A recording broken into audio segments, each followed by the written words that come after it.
তার আগে আপনি বলুন যে আপনি কে? আপনি তাহলে থানার নতুন বড় বড় নেই সিগারেট।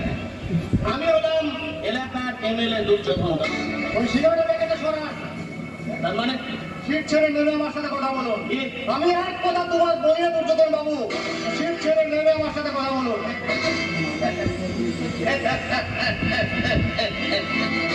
পুলিশের চাকরিতে আপনি নতুন মনে হচ্ছে। হ্যাঁ নতুন হলেও আপনাকে মতো পুরনো ভূমিদের খুব ভালোভাবে চিনি। বলুন ওই ইউসুফের সঙ্গে ওভাবে কথা বলছেন কেন? কথা বলবো, জনগণের তো একটা ধৈর্যের সীমা আছে। একটার পর একটা লোক নিখোঁজ হয়ে যাবে আর থানায় এসে আমি চুপ করে বসে থাকবো? চুপ করে বসে থাকতে না পারলে এক্ষুনি থানা থেকে বেরিয়ে যা, তাতে আপনারাও শান্তি পাবেন আর আমরাও চোখ খুলে হাত থেকে রিহাই পাবো। শুনলেন শুনলেন এই ব্যাপারটার কথা শুনলেন? আমার বাড়ির সামনে থেকে যে বল্টু নামের একটা ছেলে বেপাত্তা হয়েছে, কথাটা আপনি শুনেছেন? শুধু শুনিনি, কেসটা তদন্ত করে তবে আমি এখান থেকে ফিরছি। আর থানার পাশে হাইওয়ে ধারে যে সাত্বিক মোহাম্মদ নামের একটা লোক কাল পাওয়া গেছে। হ্যাঁ তার ছবি তুলে আমি খবরে পাঠিয়েছিলাম। এই মাত্র খবর পেলাম ছোট বোম্বে বিখ্যাত স্মাগলার সাদিক মোহাম্মদের লাশ। হতেই পারে না, কাল রাত 10টার সময় আমি সাত্বিক মোহাম্মদের সঙ্গে। কি হলো চুপ হয়ে গেল? বলুন। কাল রাত্রে খাওয়া দাওয়ার একটু জানিয়েও হয়েছিল, তাই সাত্বিক মোহাম্মদকে নিয়ে দুঃস্বপ্ন দেখছি। ওই রকম দুঃস্বপ্ন এ অঞ্চলের মানুষ সব সময় দেখছে মিস্টার রাইট, অথচ আমাদের নতুন অফিসারের সেদিকে কোনো হুঁশই নেই। হুঁশ আমার যথেষ্ট আছে দুর্যোধন বাবু, আপনি নিশ্চিন্তে থাকুন। এই রাজনগরের প্রতিটি অন্যায় প্রতিবিধান আমি করবো, আর সেখানে আপনিও বাদ যাবেন না। নিজের ওজনের কথাটা ভুলে যাবেন না, মনে রাখবেন আমি এলাকার এমএলএ দুর্যোধন দত্ত। আর আপনিও মনে রাখবেন ওসি কস্তুম মজুমদার ওই একজনের অর্ডারে কাজ করে, আর সেটা হচ্ছে আইনের অর্ডার। ওই আইনের অর্ডারে কাজ করতে গেলে আপনারা এই রাজনগরে থাকা কেন সেটা সেকেন্ড অফিসার মিস্টার আইজি জিজ্ঞেস করে নিন। শুনুন, যত তাড়াতাড়ি সম্ভব ওই অপরাধীদের অ্যারেস্ট করার চেষ্টা করুন, মানে জনগণের সাথে।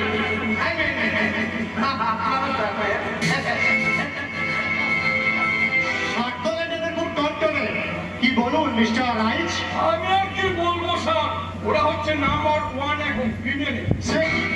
আমি তো ভাবলাম আপনার সাথে ভালোই দোস্তি আছে।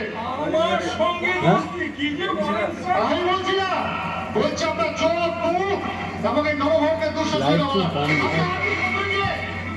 আমরা একই বলি, লাইট যদি দুটো না পড়া জনগণের স্বার্থ রক্ষা করেন না, করেন নবভারতের স্বার্থ রক্ষা। এটা আমার নামে মিথ্যে অপবাদ দিচ্ছেন স্যার।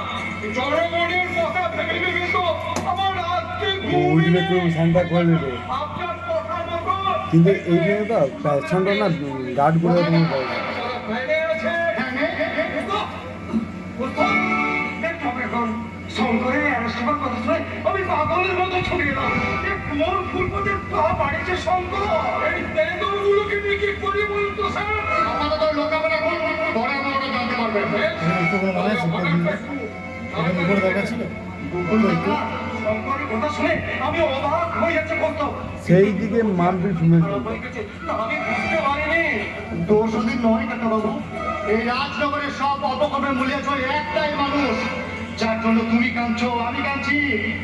হ্যাঁ, তাই আমি ইচ্ছাকৃতভাবে রাজনৈতিক পোস্টিংটা নিয়েছি। কিন্তু আশ্চর্য ব্যাপার হলো আমি এখানে পা দিতে না দিতে একেবারে দুটো মার্ডার। কেন তুমি শোনোনি? কোন এক অদৃশ্য আততায়ীর হাতে গতকাল সাত্বিক মোহাম্মদ নামে একজন ইন্টারন্যাশনাল ক্রিমিনাল এবং এই অঞ্চলে বলকুলের একজন কুখ্যাত গুন্ডাকে পাওয়া যাচ্ছে না। হ্যাঁ কাকাবাবু, একদিকে আমার পাঞ্চালিকে নিয়ে দুশ্চিন্তা, আর এদিকে আমার দুটো মার্ডার খবর।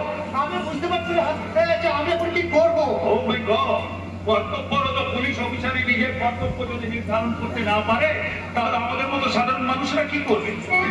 দেখি সভ্য, তুই কখন এলি? এক্ষুনি বাড়ি ফিরেই শুনলাম আপনি আমাকে ডেকে পাঠিয়েছেন। হ্যাঁ রে, ওই দুটো মার্ডারের খবর শুনে আমার নিজেকে ভীষণ হতাশ লাগছিল, তাই ভাবছিলাম তোর সাথে একটু গল্প গুজব করে। মাফ করবেন স্যার, আপনি একজন বিখ্যাত পুলিশ অফিসার আর আমি সাধারণ মানুষ। এত বড় একজন পুলিশ অফিসারের সঙ্গে সাধারণ মানুষের গল্প গুজব করার সুযোগ হয় না। কি আমি তোর কাছে একটা পুলিশ অফিসার? হ্যাঁ, এখন আর এর চেয়ে বেশি কিছু ভাবি না। আশ্চর্য, এত টাই বলতে গেছিস তুই, অথচ ঘুরে খবর দুটো পাওয়ার পর আবার কত কি ভেবেছিলেন খুনিরা আমাকে সাক্ষী রেখে খুন দুটো করেছে? সকলকে আঘাত করে কি তোমার আনন্দ? কেন তুমি বিশ্বাস করো যে এই পৃথিবীতে অনেকে আছে যারা তোমাকে ভালোবাসে, তোমার ভালো চায়? কিন্তু আমি তো কারো সমাজে কারো কাছ থেকে কিচ্ছু চাই না, কিচ্ছু চাই না। তুই না বললে তো শুনবো না সভ্য।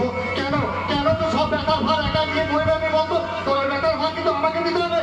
এটা আমার রিকোয়েস্ট নইলে, এটা আমার বন্ধুত্বের অধিকার। আর হ্যাঁ, তুই একটু বস, আমি ভেতর থেকে ভাই ধরে নিয়ে আসি, যাবে না কিন্তু। বন্ধুত্বের অধিকার।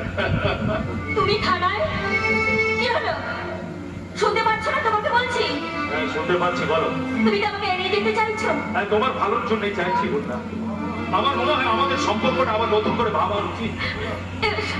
সমুদা, এত বড় কথা তুমি আজকে বলতে পারলে?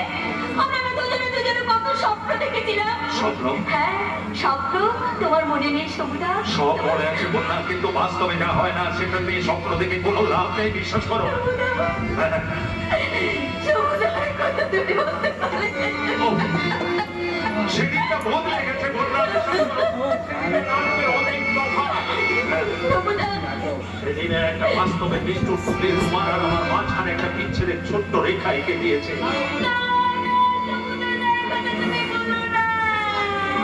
এদের লাভ নেই বন্যা, তোমার চোখের জলের কোনো সাধ্য নেই যে সেই বিচ্ছেদের রেখাটাকে মুছে দেবে। তুমি আমাকে ভুলে যেও। আজ যোজনা দুটি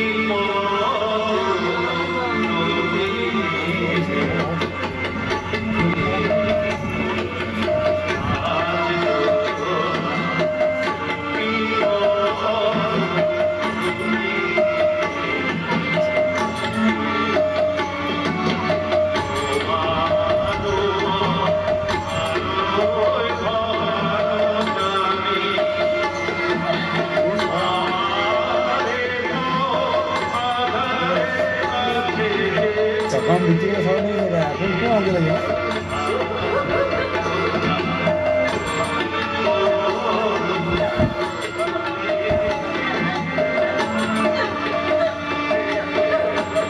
সমুদা! যেও না, সমুদা, যেও না। তোমাকে ভুলে যেতে পারবো না।